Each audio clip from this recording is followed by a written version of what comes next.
Hello again, this is Jonathan Miller with the Hometown Historian. We are here at Dohner, is either Dohner or Dohner Mennonite Church.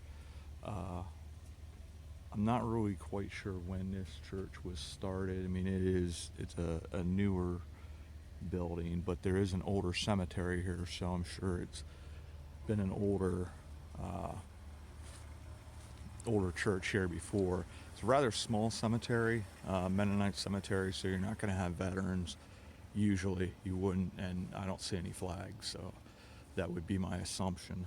We're going to try to quick go over the chain here, unless I can.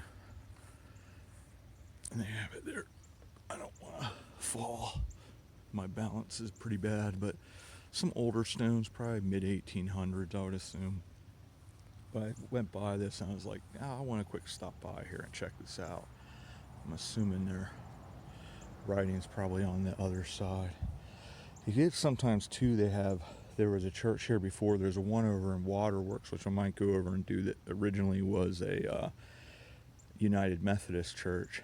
And it's now a Mennonite church because they built a new facility. But yeah, these stones are actually sort of old. You'd almost think via the top part here that would be close to like probably 1820s, and some of it looks German script.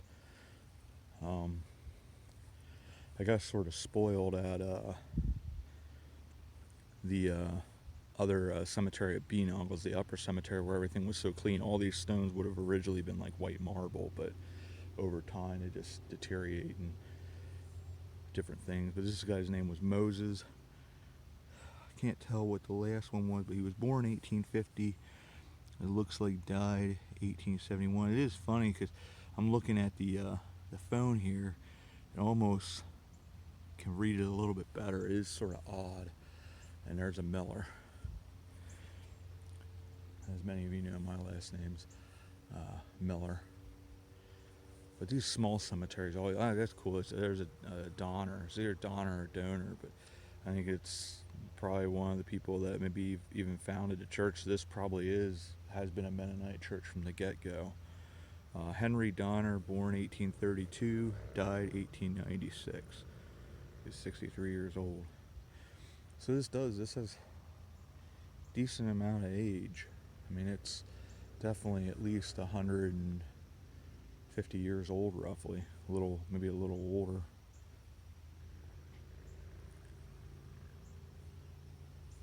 Always like the old biblical names, Abraham Gingrich. And different spellings of the family names. Like they'll have, like this one's Gingrich, where it has the E, and then back there is, when we get closer, is a Joseph Gingrich, where it's the newer spelling, because a lot of them had the old German spelling. But this person was born, it says Barbara, 1796, died 1858. But shows Barbara is the wife of this Abraham Gingrich, who's right next. He born 1804, died 1874.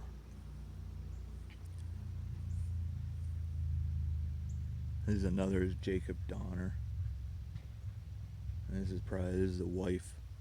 I can't quite make out the name.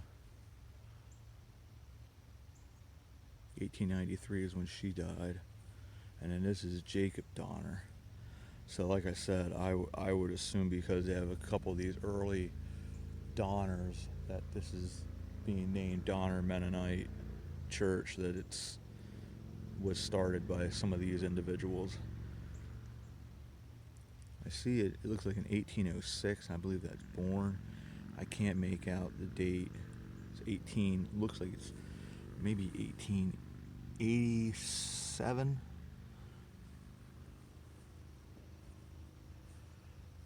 There's a number of smaller stones. Yeah, this looks like Donners and the Gingrich were the two major families. And there's probably, I wouldn't be shocked either if there were more stones in here or more burials, and they're just not here anymore, the stones.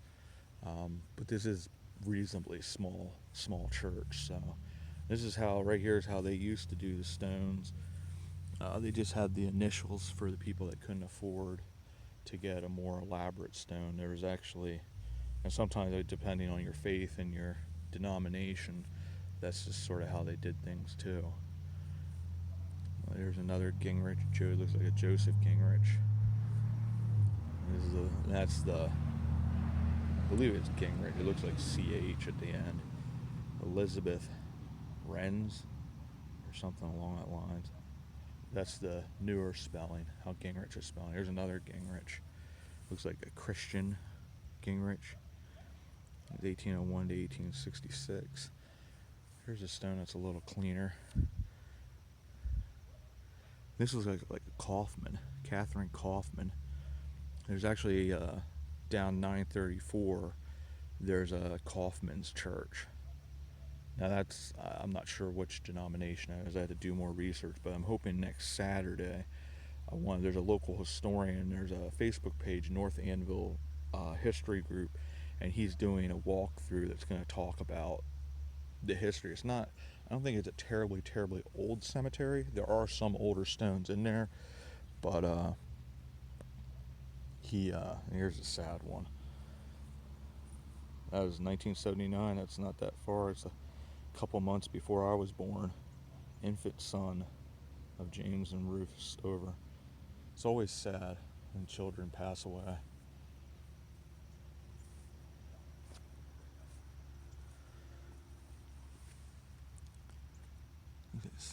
Something Lee, 1856, and it's probably another child. So yeah, this cemetery might be as old as like 170 years. So I'll have to look up just quick, and then maybe I can say something if they have something, because a lot of these smaller churches, it's very hard to find any kind. There's an infant daughter, 1988. This is obviously the newer part of the cemetery.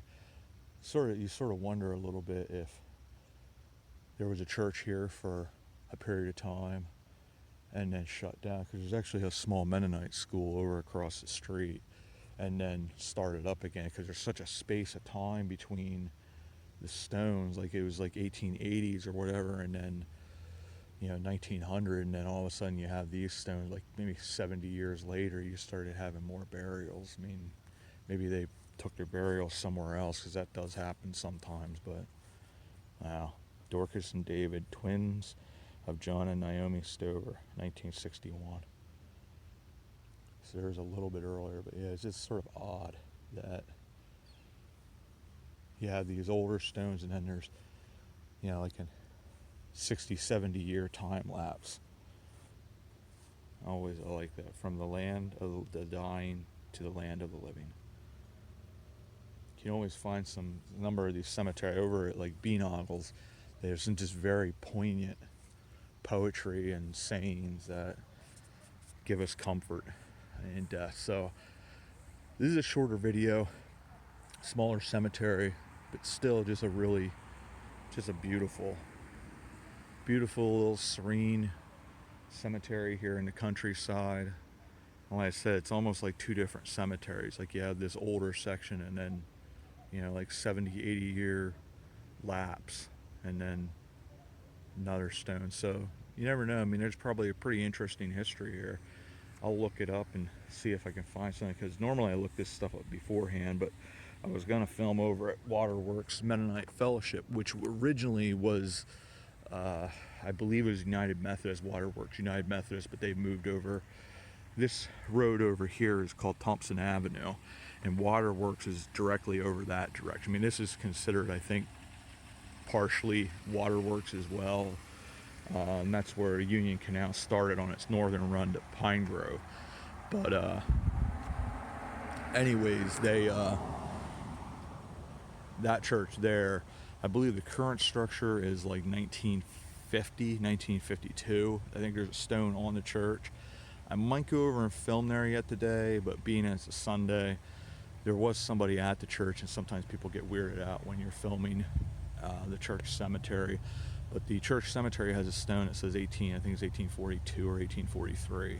So I'm assuming there had been a building there much earlier than that, but I couldn't find any information on that. But anyways, so with that, I'm going to end this video. This is Dohner Mennonite Church. A couple of the Dohners here. It was cool to be able to read a bunch of the stones.